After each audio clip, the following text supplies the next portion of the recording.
Hey, and Karibu sana to Mary's World. Long time no see. Long time no vlog or anything.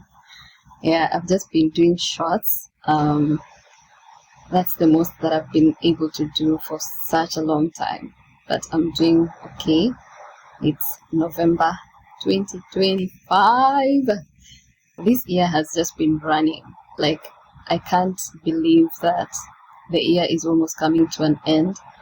It's so surreal. Like, you just sit and just imagine that next month is gonna be December. It's crazy, crazy. But we thank God. In all, we thank God. Yeah, I've been doing great. I was supposed to do like 1 year. Actually, I've been meaning to do a lot of videos, but there's been no time at all. Yeah, I'm still in Wuhan, still studying, still pushing with life, but all in all, I'm so grateful to God. Yeah, so I just wanted to do like a quick check-in, just so that you can know that I'm actually still alive and I'm still doing okay, and I'm still healthy, I'm still staying strong, and I'm still pushing towards my goals.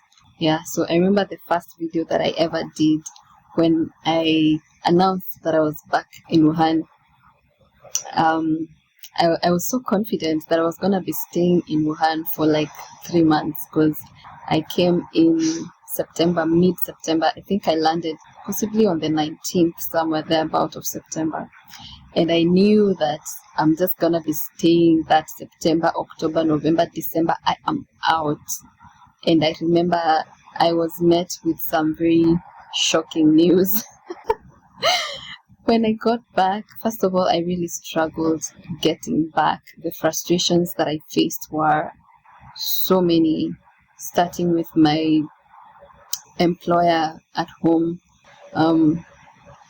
forcing me to resign because I was on contract, and they made me choose between work and coming back to school. And as a result, I lost my job. That was the first hit, and yet I'd been going to work up until I believe the very last week. And then I tried getting a meeting with the Director General. I wrote letters, like the response was not positive. Eventually they never responded to the last of my 2 letters when I was requesting for leave. I requested for study leave, then I requested for unpaid study leave. Nothing was granted. They're like, you are under contract and you're not privileged to be given any kind of such leave. So that's how I lost my job. So I came back to Wuhan having no job. And then the second hit was with my school. So I was admitted in 2021. I'd already signed my program at home. I was doing it virtually. I was supposed to have gotten back in 2023 when they opened up the borders in China, and they required all students to come back to school in 2023. But I had a small baby, so I had to request for an extension for 1 year, of which I was done with classwork. So it was just research. The unfortunate thing is that my supervisor was not in communication with me. So I was just writing blindly. So that when I just come back, I just do like final touches. That's why I was so confident. Like, I'll just do final touches because it's just a thesis, and then I'm out. So the frustration came with the embassy, the visa center refusing to process my visa, saying that I needed 2024 papers, yet I'd been admitted in 2021. They were not understanding. I kept telling them I was already admitted, I can't be readmitted. I already started my program, so like now is when I'm going to start. Like, they really gave me a hard time. I was almost giving up until my sister intervened. She has a friend at the embassy, and I went to the embassy. I spoke to the people at the embassy, and they were like, okay, you just go back to the visa center, we'll handle. And that is how I was able to come back to Wuhan. My school at this point had stopped helping me in any way. Initially, they sent me some letters that had the 2024 stamp. The moment I told them the visa center is still refusing, they were like, apply for a visitor's visa. And I'm like, I need supporting documents for that. They went mute. So all this while, I'm like, God, are you trying to say something? Am I supposed to stay back home? Like, what's your plan? Like, I was so confused.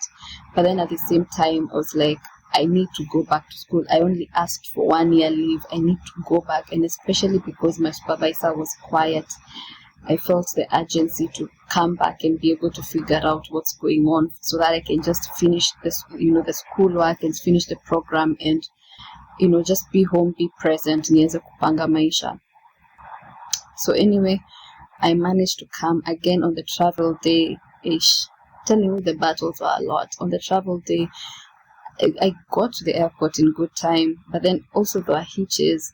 I started panicking and I felt like maybe I didn't book for the flight because I tried to check in online. It refused. In fact, it was saying that there's no flight like that. So I remember talking to my sister. I didn't even tell anybody else. I told my sister, my closest sister, and I told her, hey, I'm already panicking. I don't even know if I actually paid for this flight. Maybe atani niliskamiwa pesa or something. And then I get to now go in through check-in, and just when nimeingia hivi, I find that they've closed the gates. Oh my God, I've never been so stressed in my life. And the guy that I met there, he said if I don't give him 30K, he's not gonna let me board. So he parted with my 30,000, and I think I had, possibly that's the only money that I had in my account, or maybe like 40K or something like that. I didn't have money. So I remember being like, God, I even hope I have that 30K. He parted with my 30,000 so that he could keep the gate open for me to get on the plane. And I was just like, hey God, all these hurdles, Connie, are you trying to say something? So again, I land, I come to school, and then everything is okay. I settle in. And then I remember trying to look for my supervisor. Then I met with my first supervisor, the one that I did my master's with, the one that supervised me for my master's. Talked to him. Then I was able now to meet my supervisor for the doctorate. And then now for him, he didn't even want to converse with me. He was just like, send to your work. I want to look at it. He never gave me feedback at all. Eventually, for us that were under him, we were given my master's supervisor to supervisors, of which I kept praying. Like, I didn't think that God would favor me like that and give me my master's supervisor to be my supervisor for my doctorate. Like, you have no idea how happy I was. So that happened, and he was just like, oh yeah, your work was presented for the proposal, because I did my proposal online. In fact, I didn't even present. So these guys, the department had told me that I can do it virtually. Then when it got close to the day, they changed their mind. Remember, I'm still in Kenya. They changed their mind, like they will not allow virtual. So I was like, sister, I've not even come to China. I can't just wake up and come to China. Like, their process is to be followed. So the guy was just like, it's okay, I'm gonna present the work. So they presented the PowerPoint, I believe. It was just the draft that I'd done for the proposal. So apparently, they made some comments. This guy did not relay the information to me. He just told me that there were no comments, no recommendations. The panel was just quiet. So when I got that feedback, I talked to the people at the International Students Office, and the guy was like, you just keep writing your paper. Then when you're done with your maternity leave, you come to school.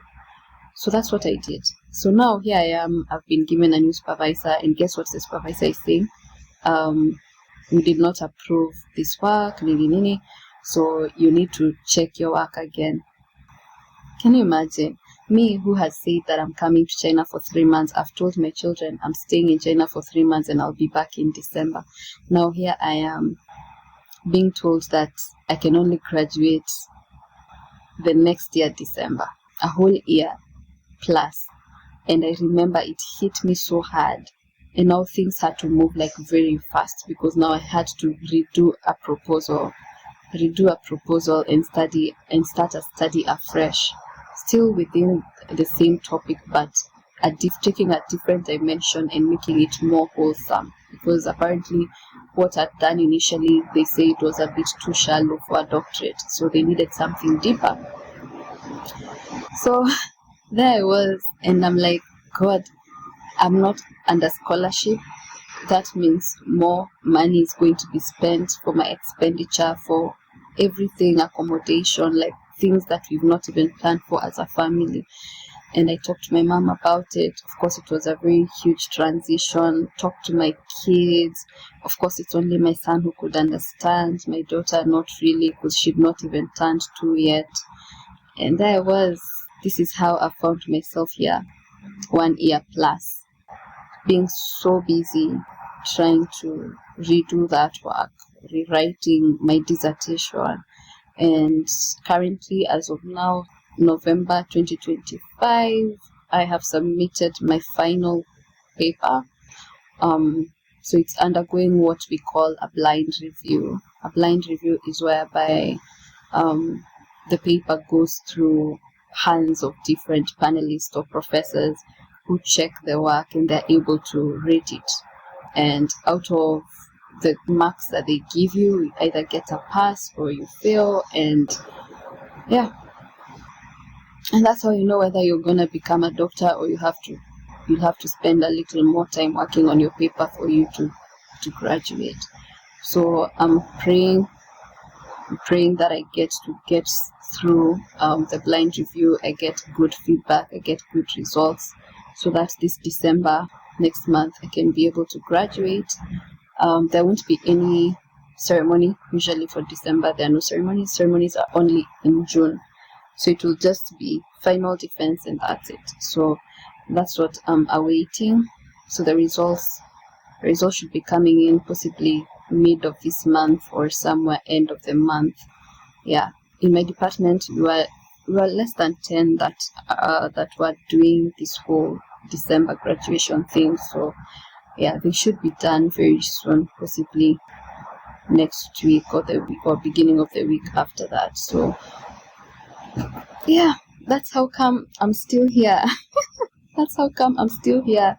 Yeah, I turned 30 in January, and I'm so grateful to God for my 20s. Like, I was to do a whole video on me turning 30, talking about how my 20s were. Like, there's been no time at all. No time. Like, the time that I have to spare or to rest, I just want to rest. The time that I have to do something apart from school, if I'm not resting, I want to be out, like go to church or go to an activity here, there, or just chill and watch a series or something like that. Like, it's just been a crazy year, a very, very crazy year. But all in all, I'm so grateful to God that He's brought me this far, and I can already see the end. I have a great feeling that I'll be able to finish school and actually go back home to my kids. I didn't get to celebrate my 30th with my kids, but I got to celebrate it with a special someone. You know, these things tutakangi kushout kwa sababu life. Yeah, but I had such a beautiful birthday. The surprise was so beautiful. I was taken out for dinner, then they surprised me with cake. My birthday was beautiful. And then I also did a small celebration with my Bible study group in my school. We had a great time. And then yeah, so that was my 30th. I missed my son's 10th birthday. I felt so bad because he turned a whole double digit and I wasn't home. I missed my daughter's 2nd birthday. I'm gonna miss her 3rd birthday. She turns 3 this November and I won't be home. I'm gonna miss my son's 11th birthday because I'm gonna be traveling somewhere around mid-January when I'll be turning 31. So it's just crazy. It's crazy how life has been moving. Like, you get to miss so much from your children and so much from everything else that is happening at home. But it is well. It is well. For me, as long as I'm healthy, my children are healthy, everything is okay, my family is safe, I just keep moving, because you know what? Such is life. Yeah. So I just wanted to give you guys like a quick update on what's going on on my end, I am doing okay. Sijanyamaza kwa ubaya. I know I was supposed to do more. So the things that I've only been able to post are the places that I was able to move around before life got crazy. Now that life is crazier, I'm not even moving around anywhere. I am not. I've been trying to do business here, there, trying to learn shipping. I'm still doing actually shipping for people, facilitating shipping, sourcing, not much, but getting contacts, yes. So I'm trying to build that. Hopefully I'll be able to learn more and be able to do more with that. Yeah. Otherwise, apart from that, I'm a happy girl. I'm a grateful girl. I'm blessed. Yeah. And that's it from me. So, I don't know when else I'm gonna be able to do this. So just in case I'm not able to do it soon enough, hopefully I'll be able to vlog when I'll be traveling back home in Jan. So I plan to travel in Jan.